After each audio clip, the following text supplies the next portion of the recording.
ये मैं अवामी काम की बात कर रहा हूं। दूसरा उनका स्लोगन है बिजली फ्री, पानी फ्री।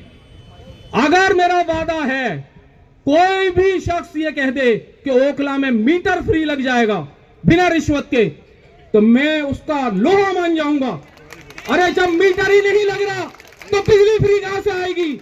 ये जुल्म है कि जिस आवाम को अंधेरे में रखा जा रहा है। बहुत से घर आज मौजूद हैं ओखला में जहां मीटर नहीं है। अगर मीटर के बिना लाइट जला लेगा तो उस पर चोरी का केस लगेगा। गजब की बात है, जब मीटर ही नहीं लगेगा तो लाइट फ्री कहां से आ गई? अगर किसी शख्स में यहां मौजूद हजारों लोग खड़े हैं, किसी का मीटर फ्री में लग रहा हो तो नाम बता दो मुझे आन के, मैं कल ही माफी मांगूंगा। जी 3 लाख रुपए एक मीटर लगने की कीमत है और वो फ्री बिजली का धोखा देते हैं। पानी पूरे ओखला में जो एक साफ पानी का हक नहीं है हमारा, कहां है पानी? ओखला में चंद आबादियों में है। ओखला की जो आवाम है पानी फ्री कहते हैं, पानी ही नहीं आता सरकारी। यहां गजब की झूठ है, गजब की झूठ है। बात मुझे शॉर्ट करनी है, इसलिए मैं चंद बातों को कहता हूं। बहुत मुद्दे अहम उठाने हैं, ये हमारे सांसद रहे हैं, इनके सामने भी बात रखनी है। उर्दू टीचर 1400 नौकरियां हैं, इस वक्त 120 लोग काम कर रहे हैं। शीला दीक्षित के जमाने में भी इतना बुरा वक्त नहीं था। उर्दू टीचर का एग्जाम इंग्लिश और मैथ्स में होगा, उन्हें लोग नहीं मिलते हैं। केजरीवाल साहब एक बार मुसलमानों की मोहब्बत दिखाते हैं। तीसरी चीज, मदरसों के इमाम 280 कुल पेरोल पे हैं, 18 महीने से तनख्वाह नहीं मिली है। चौथी चीज, हमारे मरकज में उन्हें कोरोना नजर आता है। पूरी दुनिया में कोरोना नजर नहीं है केजरीवाल जी को। कहते हैं मरकज से कोरोना फैल रहा है। कुछ तो शर्म करो, तुम IRS ऑफिसर हो, IIT इंजीनियर हो, झूठ बोलते में कुछ तो शर्माया करो। एक कौम के खिलाफ ऐसा जहन है कि उन्हें हमारे मदरसों में, हमारे मरकजों से कोरोना फैलता हुआ नजर आता है। उन्हें यह नजर नहीं आता कि पूरी दुनिया में करोड़ों लोग मरे हों जिस बीमारी के तहत, उस बीमारी पे उन्हें सिर्फ कोरोना नजर कहां आ रहा है? हमारे मरकज से।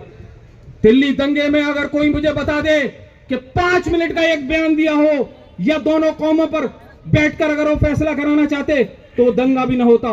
क्या गांधी जी दंगा हो रहा था तो बीच में जाकर धरने पे बैठे थे? अरे भाई आप तो कहते थे मैं धरने का मास्टर हूं, किसी दिन धरना रो दिया वहां पर कि तुम मत लड़ो आपस में। अब सवाल रहा CA NRC का।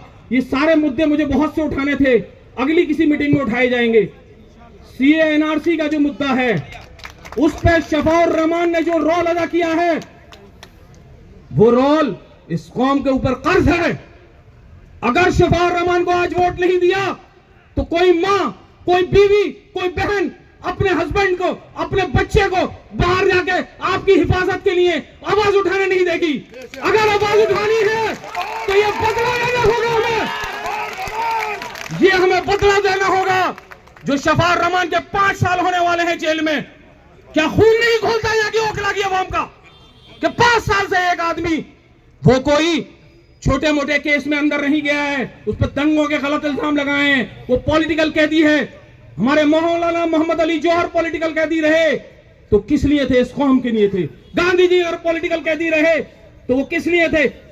अपने हिंदुस्तान की आजादी के लिए थे। मौलाना आजाद अगर पॉलिटिकल कैदी रहे तो वो किस लिए रहे थे? वो देश की आजादी के लिए थे।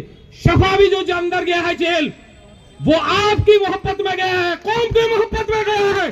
इस कौम को वक्त है कि उसे पे बैक करे। उस कौम को वक्त है, कल कोई बीवी अपने घर से नहीं निकलने देगी, कल अपनी बीवी बच्चों को सामने खड़ा कर देगी कि तुम लोग कौम के लिए जा रहे हो, कौन जेल में सलवा देगी, तुम्हारे साथ नहीं आएगी। आज वक्त है कि हम लोग उसका जवाब वोट से दें और कौम का वक्त है कि वो चुकाए। और जो शफा ने किया है उसके साथ अगर आज खड़े हो गए तो और 50 मां बहनें ऐसी हैं जो नए शफाउर रहमान पूरे देश में खड़े करेंगे। हमारे लिए ये बातें, मेरे पीछे वक्त की तंगी की आ रही है, मौजू बहुत लंबे हैं, उसकी कुर्बानियों को ध्यान में रखते हुए हम किसी के खिलाफ नहीं कह रहे हैं। हमें यह दिखाना है इस कौम के लिए जो लड़ता है उसके साथ कौम खड़ी होती है, और आज हमें खड़ा होना है।